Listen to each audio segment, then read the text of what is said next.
Ano po tayo kaibigan? Yung ating kaibigan, surpresahin po natin. Nandito na tayo sa kanyang gulayan. Ito po yung gulayan niya. Yung mga tanim po niya ay mga talong po. Iwan ko lang kung nandito siya.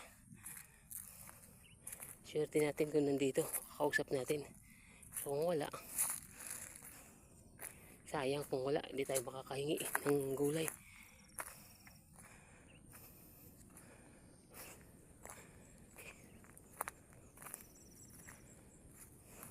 Sa tingin ko wala dito. Kasi wala tao sa kubo niya. Ito po yung mga ano niya, tanim. Hindi gaano kagandahan kasi nasa lanta ng tag-init.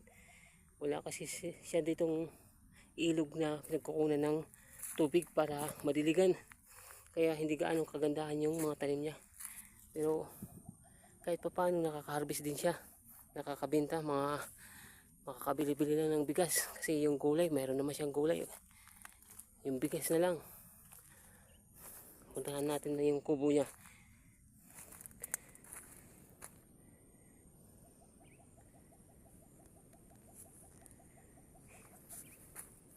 Yan po yung mga gulay niya, yung mga tanim na gulay. Na ano na rin konti, nalalanta na rin kasi sa init. Pero na ano na rin yan. Nakuha na rin niya yan ng gulay. Naibenta na rin niya yung mga ano dyan. Yung nauna.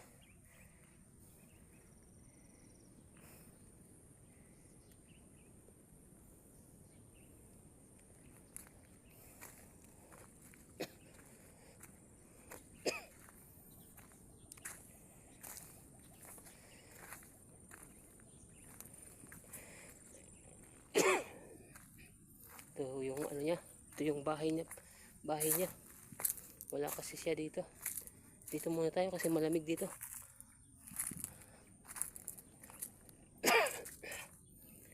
Ito po ang bahay niya. Yung may-ari ng gulayan dito. Wala kasi siya dito. Sayang kung nabutan natin kasi gusto natin kasapin para makaano rin tayo konti. Malibang sa kanya. Walang dingding po to. Sana po yung mga subscribers natin dyan, yung mga viewers, baka po mayroong mag sponsor sa inyo dyan. Wala naman tayong gustong ipakitang ganito. Gusto lang naman. O hindi, wala kasi siya dito, hindi natin naabutan. Kung naabutan natin, maganda sana para nakakausap natin. At saka may sadya rin kasi ako sa kanya dito. Gusto ko lang humingi ng gulay, talong. Kasi nandito naman tayo eh. Kaya lang walang dito. Wala dito may-ari. Hindi naman pwede tayong magsarili na sarili tayong decision kasi wala dito siya. Nung kukunin na natin yung kahoy, nagagawin natin ditong bakod.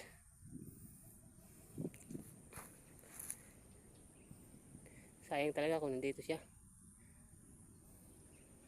Saan kaya siya ngayon? Hindi naman dito na rinig yung mga tunog ng mga kahoy na kung nagtataga siya para mapuntahan siya.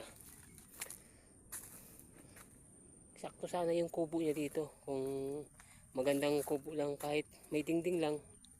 Tsaka kahit ganito kalaki, basta may dingding lang at saka may bubong. Kasi yung bubong niya low na lang oh. Yung bubungan niya low na lang.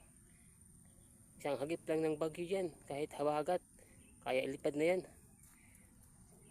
Tsaka yung dingding talaga, walang dingding. Dito talaga siya natulog oh. Dyan yung ano niya, unan niya. Dito yung bigas niya. Dito siya nagsasaing oh. Nagsaingan talaga siya. Tsaka may mga ano siya dito. May mga gamit. Talaga dito siya natutulog. Yan pong itsura oh. Tagilid na nga. Parang patumba na. Kasi mga putol na siguro yung mga haligi yan. Pwede sana yung baguhin kung mayroon lang. May ambag. Wala naman tayo. Kasi small, ano pa lang tayo. Small vlogger. Hindi pa tayo gaano kakilalahan. Gusto pa lang tayo magpakilala para lubos-lubos na tayo maging gaanong vlogger. Para sadya talaga mamonetize na. Pinapakita ko lang po ito kasi kilala ko naman pong taong to. Sadya ko dito, kung dito siya mahingi sana ako ng gulay. Meron lang tayo kasi kukunin ang kahoy. Kaya nilabos-labos na rin natin dito. Punta natin.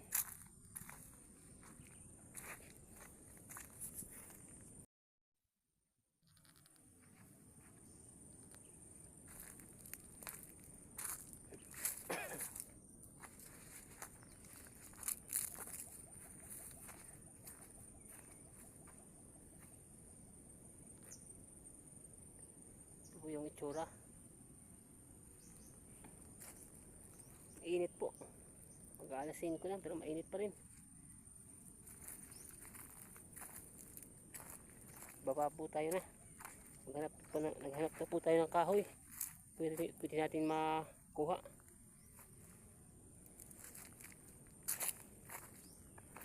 Tayo kaya ito makakuha ng kahoy na pang puste sa bakod.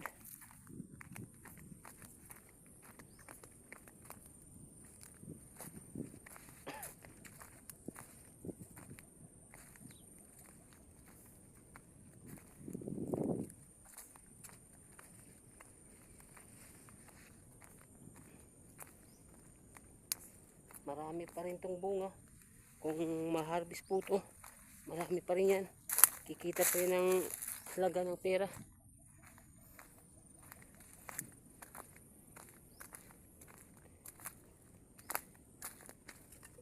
Ito po tayo.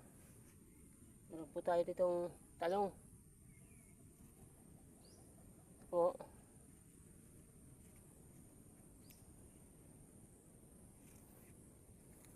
Sarap po ng gulay na talong, lalo na yung ginataan, tsaka mayroong may ano ka, daing,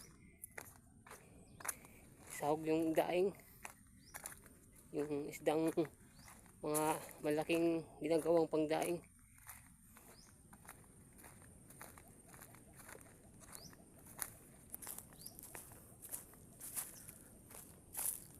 Wala naman po siya dito, palabas na po tayo sa gubat niya, kanyang munting gulayan. Sige po, salamat. Shout out po sa Philippine Air Force, dumaraan dito sa amin ang kanilang mga helicopter.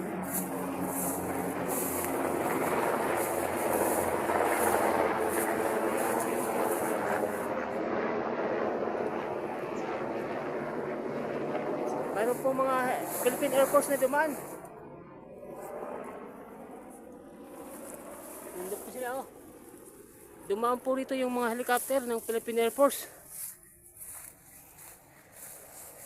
Kinawayan po natin para hindi tayong masyadong magulat. Baka sabihin nila nasa gubat kasi tayo. Baka sabihin nila ibang elemento. Kaya mas maganda lang kung i-shout out natin at ipakita natin sa kanila yung suporta. Kinawayan po natin. At saka sinaluduhan. Kita naman siguro nila yun sa baba. May ano siguro yan sila. May mga detect. May mga parang tawagin mga high-tech na pang-detect. Kung ano ang klaseng tao.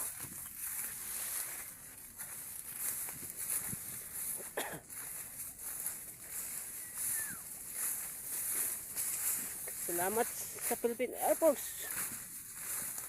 Dinaanan po tayo ng magandang lipad na mababa. Parang nahagip siguro natin yun. Sana po nakita natin yun sa ating camera. At saka nahagip natin ang tunog nila. Sige, salamat.